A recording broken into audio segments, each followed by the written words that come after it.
Welcome to my channel. Subscribe, listen and enjoy my stories every day. I still remember the exact moment when my world shattered. My wife, Claire, and I were married for 12 years, and despite our ups and downs, I'd always believed we were solid. But, as it turned out, there was a hidden, dark side to my so-called happy marriage. It all started innocently enough.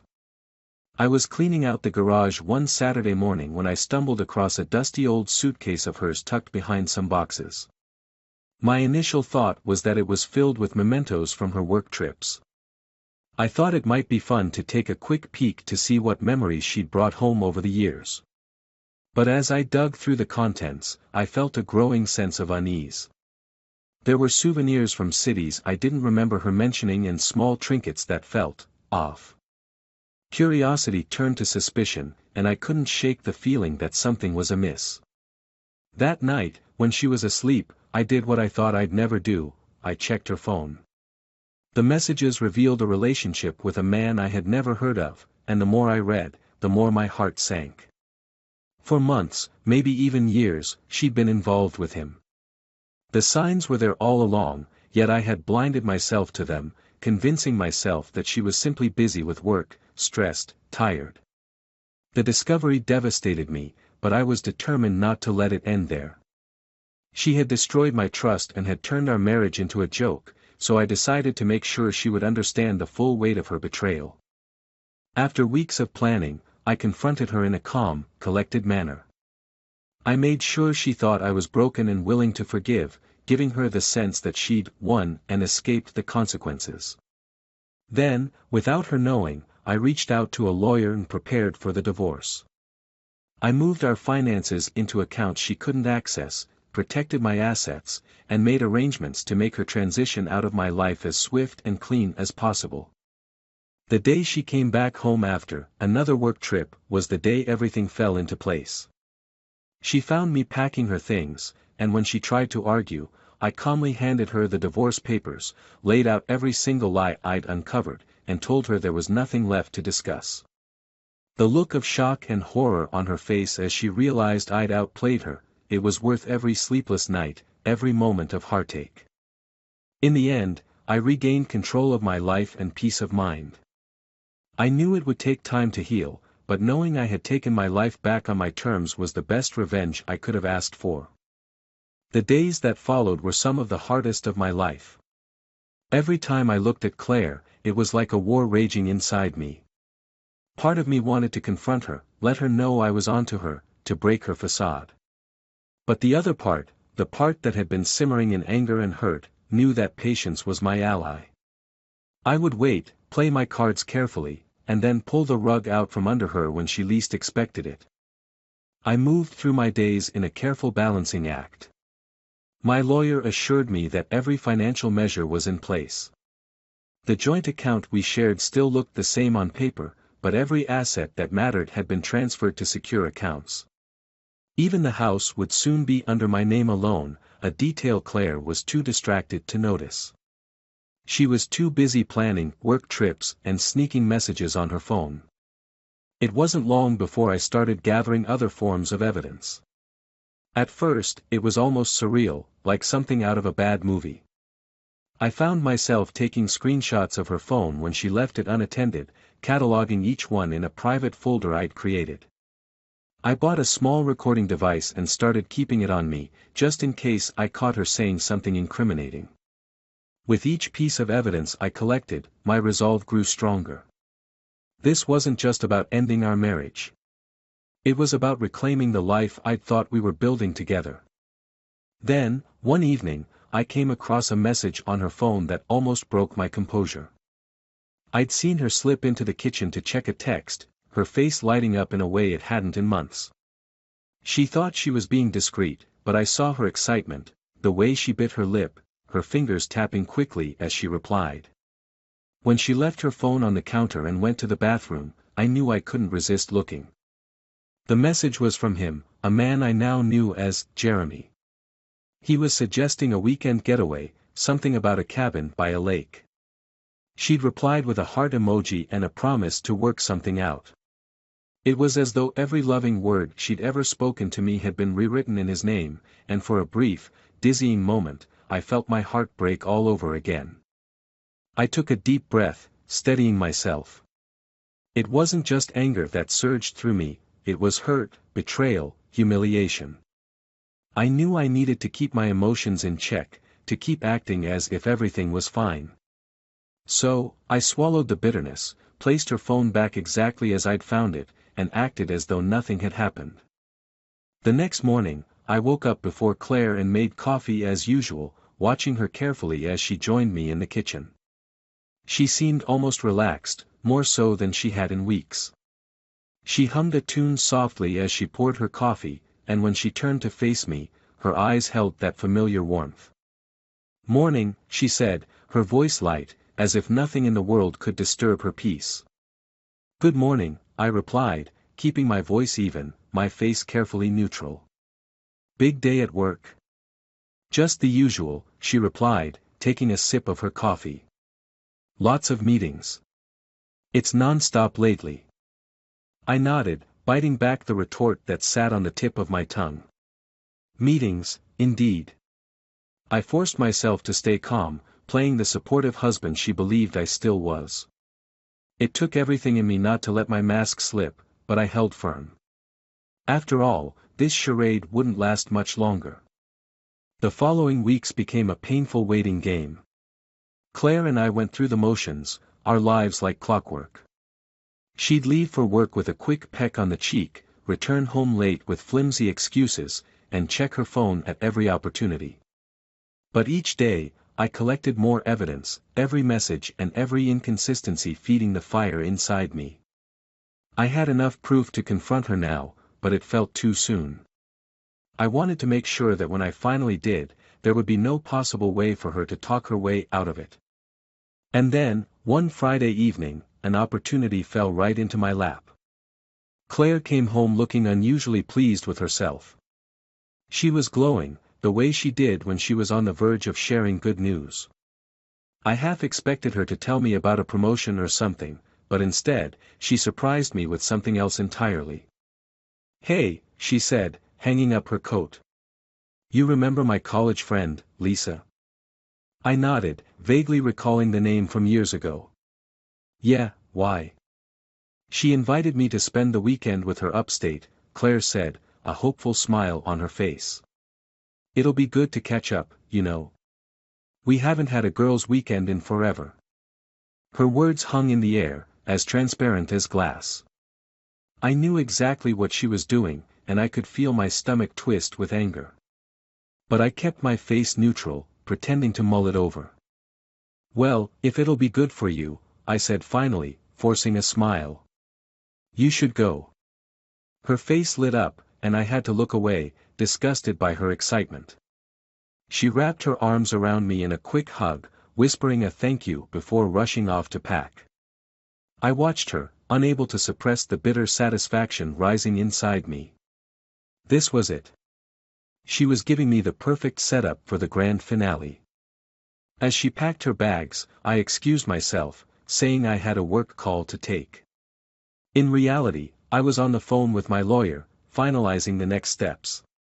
When Claire left that evening, I saw her off with a wave and a smile, silently counting down the hours until she'd returned to the ruins of the life she'd taken for granted. The weekend dragged on, but I kept myself busy. I moved through the house, taking inventory of what I wanted to keep and what I was ready to let go. I was calm, focused, and resolute, knowing that every detail was falling into place. By the time Sunday evening rolled around, I was prepared. Claire came home late that night, looking more than a little disheveled, but she masked it with a quick, casual smile. She gave me a light kiss on the cheek, her hand resting briefly on my shoulder as she told me all about her weekend with Lisa. I listened, nodding, offering a few words here and there, playing the role she expected. But inside, I was counting down the minutes, savoring each one, knowing that the end was close. When she finished her story, she glanced at her phone one last time before heading upstairs, saying she was exhausted and ready for bed. I watched her go, the realization of what I was about to do settling over me like a wave of calm. This was the moment I'd been waiting for. I followed her upstairs, pausing just outside our bedroom door.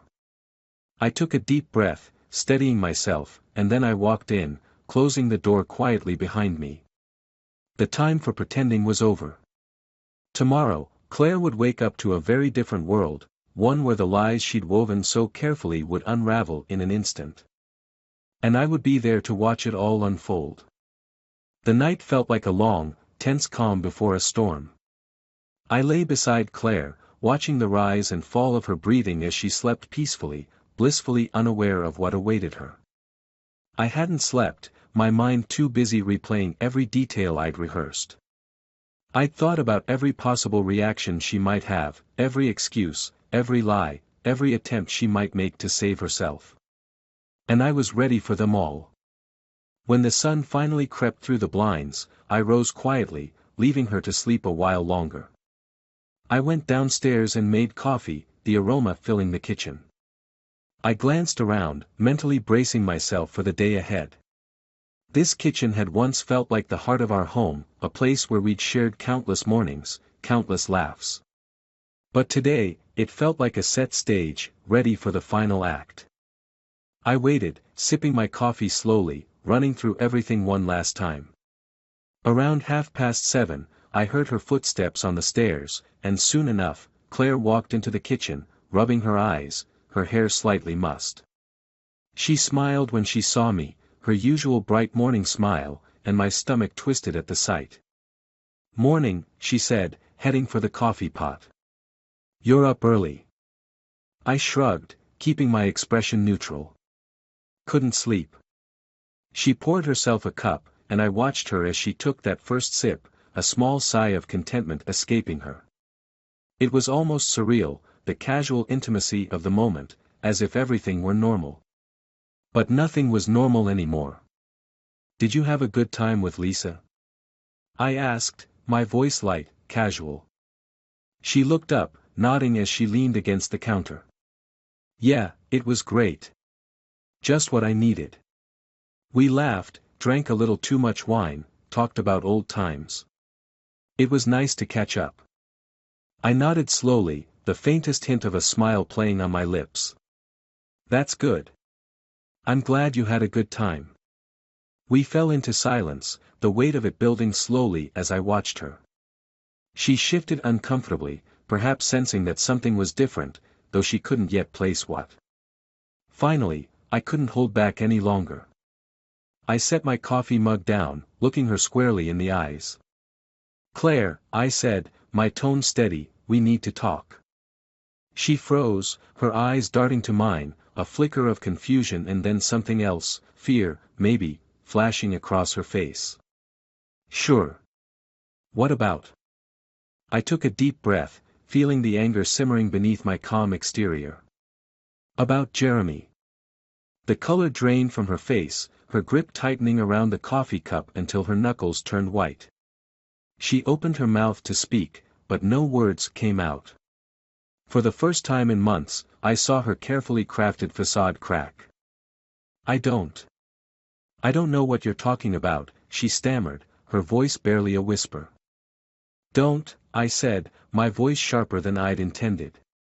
"Don't insult me by pretending you don't know.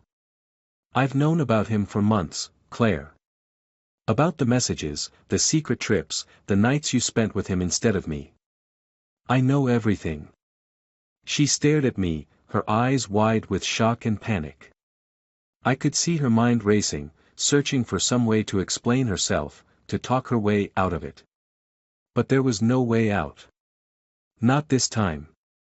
How did you find out?" she asked, her voice small, defeated. I let out a bitter laugh, shaking my head. "It doesn't matter how I found out. What matters is that you did this. You threw away everything we had, every moment we spent together, every promise we made. You chose him over me. And for what? Some cheap thrill?